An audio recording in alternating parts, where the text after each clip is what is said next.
sentite? Bene, due argomenti importanti in questi giorni che obiettivamente ne porta via un sacco di tempo da un mese a questa parte in particolar modo. Uno è la pedemontana, l'altro è l'autonomia.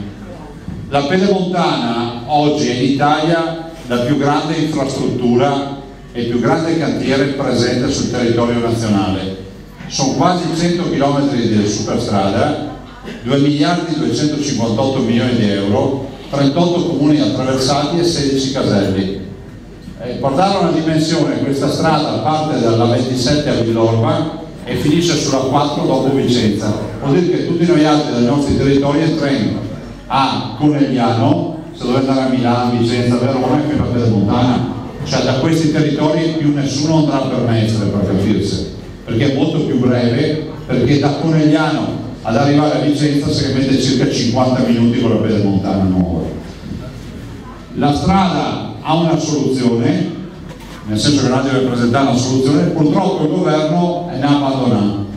Questa è una strada che si può finire in 3 anni, e ben presentato un progetto, qualcuno dopo si lamenta per il discorso delle tasse, parliamo anche delle tasse, e da quando che su mia regione non si applica tasse, i soldi non prelevati dalle tasche dei veneti è circa 9 miliardi di euro in 7 anni che sono andati. E avete semplicemente chiesto di poter avere un mandato, andare a trattare, e per andare a trattare con l'impresa costruttrice bisogna avere in mano un assegno da 300 milioni di euro. Siccome i 300, ciao, sono degli gattoni del resto. In realtà è semplice, siccome i 300 milioni di euro noi vengono, il mandato potete farlo mettendo una tassa, però anche qua non è detto che alla fine la pagherei la tassa, devo fare prima la trattativa e capire come va a finire questa trattativa. La tassa colpisce 2 veneti su 10, fino a 28.000 euro del reddito pro capite non si paga, a 30.000 euro del reddito pro capite annuale si paga 3 euro al mese per un anno, però ripeto, ancora non è nulla da deciso se non è mandato ad applicare la tassa. Nel giro di un mese e mezzo sarete più morti che morire. Detto questo, la strada si finisce in 3 anni. Il governo ovviamente fa del tutto. Ieri ho fatto più incontri a Roma e anche l'altro ieri, sia con il Presidente del Consiglio che con i ministri e quant'altro. Allora è ovvio che oggi in questo momento il governo è totalmente assente, ne vanti voi altri che non ne viene da ridere, ma al di là dei soldi che non è il problema dell'assistenza giuridica, perché comunque il contratto che mi darò a firmare con la ditta che è dentro, che è in difficoltà, è un contratto che prevede alla fine un giro dei soldi di 1 miliardo e 100 milioni di euro, per cui bisogna togliersi la responsabilità di firmare il contratto e lo firmi avendo pareri legali e tutto, però insomma a Roma aiuto zero, spero che cambi roba. Autonomia, se fa il referendum, allora in Veneto si fa il referendum non perché il governo ne ha fatto, perché abbiamo vinto una causa noi altri contro il governo, è durato un anno questa causa, la Corte Costituzionale ha dato ragione al Veneto e siamo la prima regione in Italia dal 1948, da quando esiste la Costituzione, che è autorizzata a fare un referendum. Allora, non stai venirmi a dire che il referendum tanto vince il sì, perché bisogna votare. Allora, lo si farà se riesce prima dell'estate, però non è che anche con la storia della pedemontana preferirono non accavallare le robe. Male che vada, tra ottobre e novembre massimo si fa il referendum. È importante che tutti i veneti vai a votare, perché il grande risultato dell'affluenza alle urne è sul referendum più che il risultato del sì.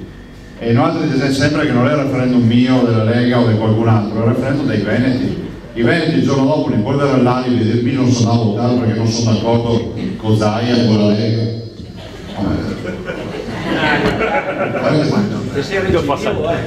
Guarda che ascoltiamo tutti. E non è che uno può dire non vai a votare perché è un referendum di un partito, è un referendum di tutti i partiti. Capì una roba che il giorno dopo, in base ai risultati, mi viene fuori la forza per andare a trattare.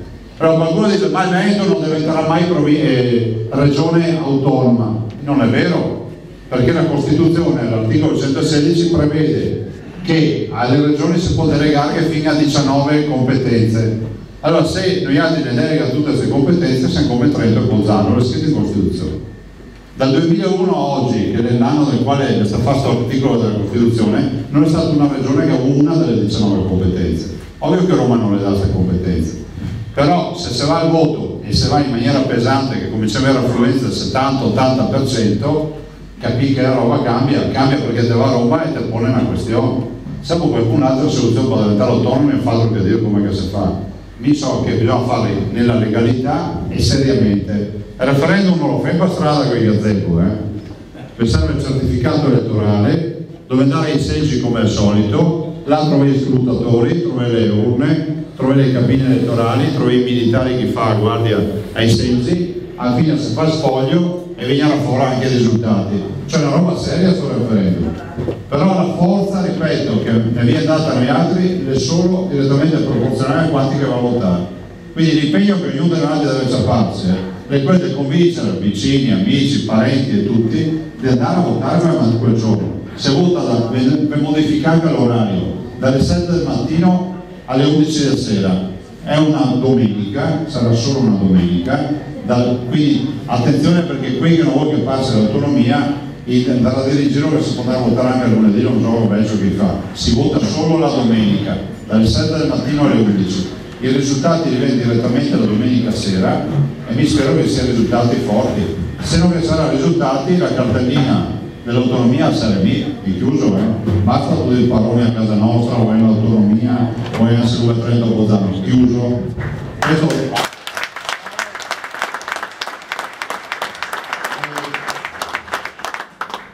Gli altri il giorno dopo c'è già un bel progetto da presentare. E ricordo anche che con questo referendum nasce la questione veneta. Cioè nasce la questione veneta vuol dire che qualsiasi governo che va a governare, che sia del centro, destra, sinistra o quello che è, comunque dovrà confrontarsi con una regione che è l'unica in Italia che è andata al voto per l'autonomia. Il quesito sarà: vuoi tu che la regione Veneto, vuoi che la regione Veneto abbia ulteriori forme di autonomia? Chi che crede che il Veneto deve essere più autonomo deve scrivere sì, chi che lo vuole più centralista e legale Roma scrive no, e chi che no. È fondamentale che tutti devono votare, anche quelli che votano, perché il referendum ha un valore se va tutti a votare, e dopo che sarà anche chi che si astiene, chi che annulla le schede, però è fondamentale andare a votare. Non aggiunge altro la ragione, Arezzo prima che deserto, no, altro viene la campagna elettorale delle comunali, e chi crede del nostro comune o anche chi non è del nostro comune e che ha amici in giro, che magari dei residenti qua, l'aiuto è ben accetto. Insomma, adesso immagino che i ragazzi poi presenteranno la squadra, il candidato, quello che sarà, è fondamentale che tutti vedano la mano. Grazie, buonasera.